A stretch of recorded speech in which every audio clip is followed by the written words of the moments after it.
Daniel Sassou Nguesso, bonjour. Bonjour Carole. Merci beaucoup d'avoir accepté notre invitation. C'est moi, le plaisir est partagé. J'ai le grand plaisir de vous recevoir aujourd'hui. Alors, je rappelle que votre parcours, vous êtes opticienne lunetière. Alors, on a eu le petit débat de se dire, est-ce qu'on le féminise, est-ce qu'on le masculinise? Donc, on va dire que... Ça ne me dérange pas du tout. Comme vous le sentez le mieux, opticien lunetier, opticienne lunetière, optométriste également. Très bien. C'est-à-dire que j'ai l'habilitation à effectuer des examens de la vue. Très bien. Et aussi, vous êtes entrepreneur social. Tout à Ça, fait. c'est vraiment votre engagement sur la question des femmes, sur la question de l'empowerment, sur la question de l'éducation.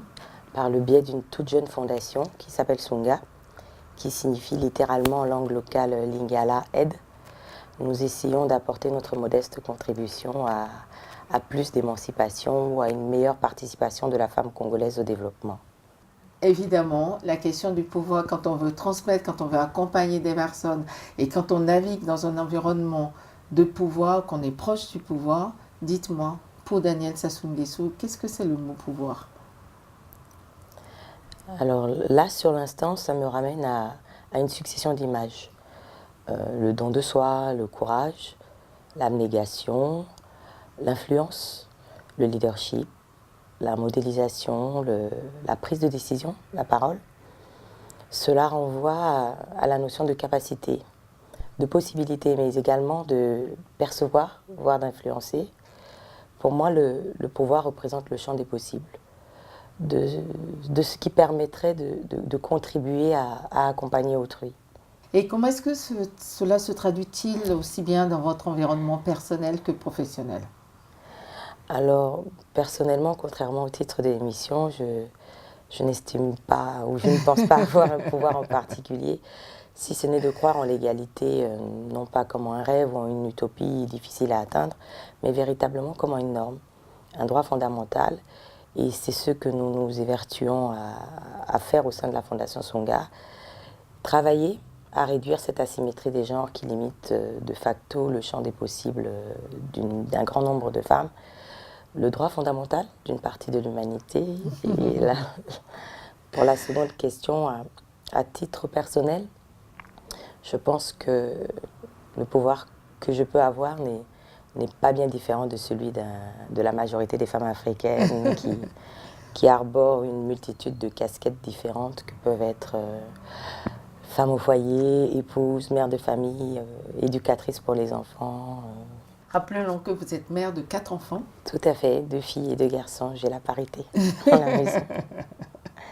Très bien.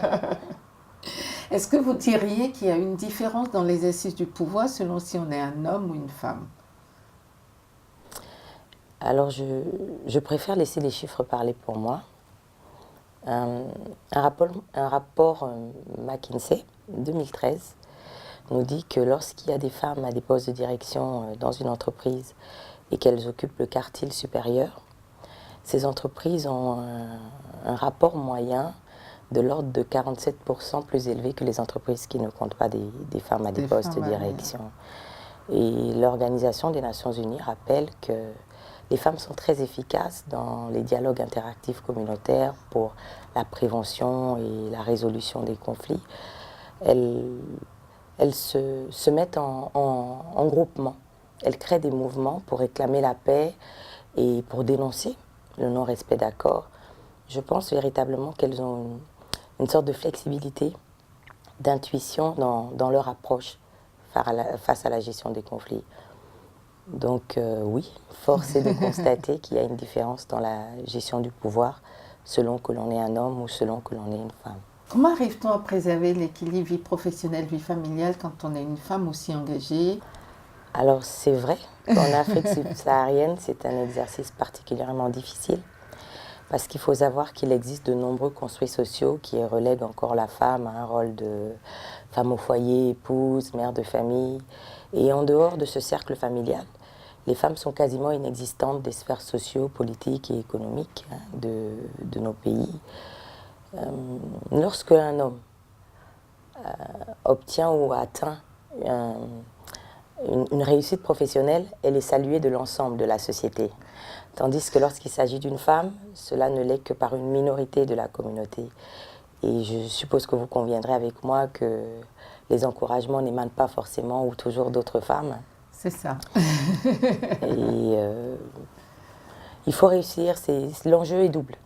Il faut réussir à obtenir l'adhésion de la famille proche et de l'époux, mais également prouver sa réelle valeur ajoutée et ses compétences au sein de l'entreprise. Parce qu'on entend souvent dire que les femmes qui ont du pouvoir, qu'elles ont dû sacrifier quelque chose. Est-ce que vous êtes d'accord avec cette affirmation, cet adage? En règle générale, lorsque l'on veut monter une activité solide, pérenne, lorsqu'on désire atteindre ses objectifs, ses ambitions, voire les dépasser, ou évoluer de façon significative dans l'entreprise, il faut une bonne dose de courage et de sacrifice. Mais cela est valable que l'on soit un homme ou une femme. À titre personnel, c'est vrai que j'aurais aimé accorder davantage de temps à ma famille ou à mes enfants. Mais c'était un sacrifice important. Parce qu'il était nécessaire pour moi que de leur apprendre très tôt les valeurs travail, courage et autonomisation. J'ai privilégié la qualité au détriment de la quantité. Mais lorsque l'on sait que les enfants reproduisent généralement le schéma qu'ils ont eu enfant au sein de leur famille, il était important que de leur apporter cette approche autonomisation. Et au-delà de la question des genres, également de leur faire comprendre que filles comme garçons, ils peuvent avoir les mêmes rêves, les mêmes ambitions et les atteindre de façon égale, voire similaire. Si vous aviez un conseil à délivrer pour des jeunes filles qui nous regardent, qu'est-ce que vous leur diriez? Qui souhaitent, en tout cas, des jeunes filles qui souhaitent avoir du succès, réussir, aller jusqu'au bout de leurs rêves, vous leur diriez quoi? Alors si la notion d'autonomisation dont nous avons parlé tout à l'heure est primordiale, je leur dirais qu'il est nécessaire que d'entreprendre des études supérieures. Parce que les principaux leviers se trouvent dans l'éducation et la formation. Et c'est comme cela que l'on réussira à susciter ce cercle vertueux de motivation qui pousserait d'autres jeunes filles à entreprendre. Il faut également qu'elles aient confiance en elles, une haute estime d'elles-mêmes et qu'elles arrivent à dépasser les construits sociaux et les pesanteurs sociales qui pourraient éventuellement les limiter. Il faut qu'elles arrivent à aller au-delà.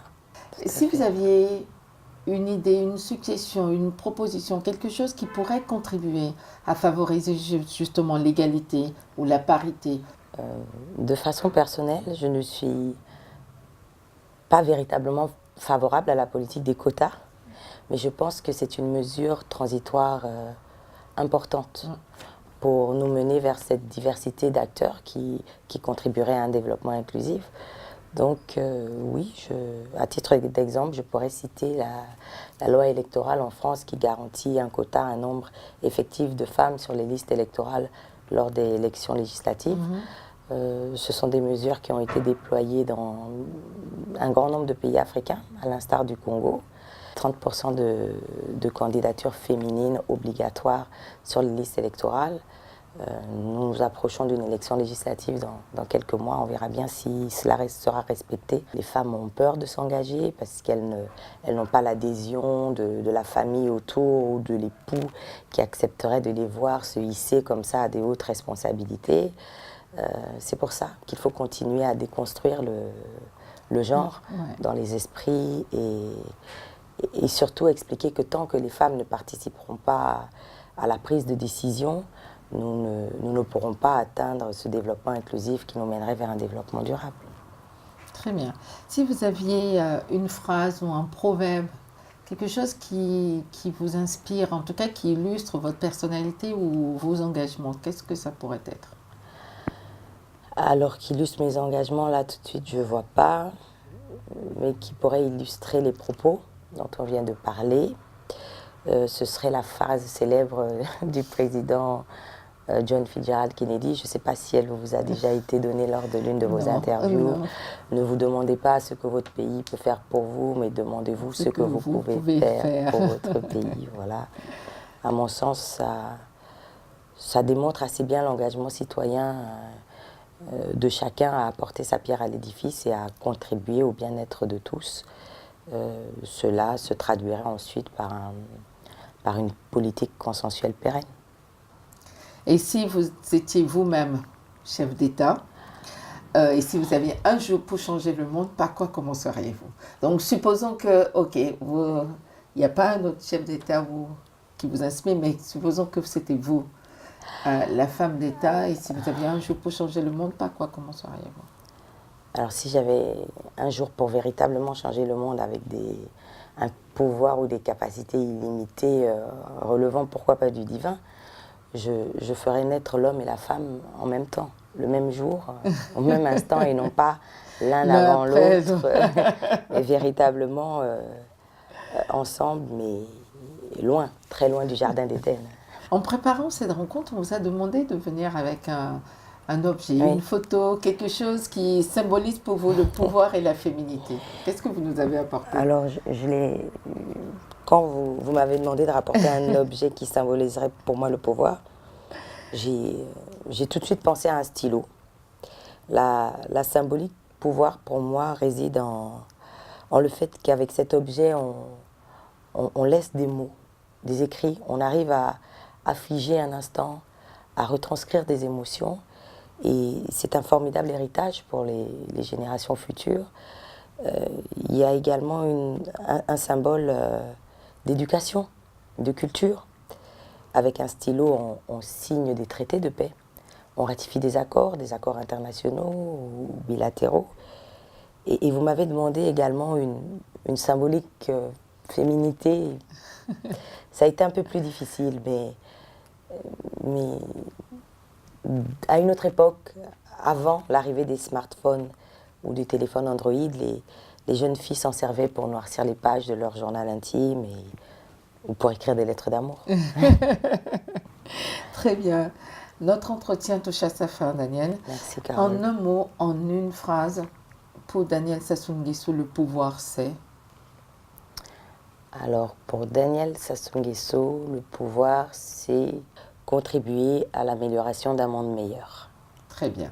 Merci beaucoup, Daniel. Merci, Carole. Ça a été un vrai plaisir de vous avoir. Le plaisir est partagé.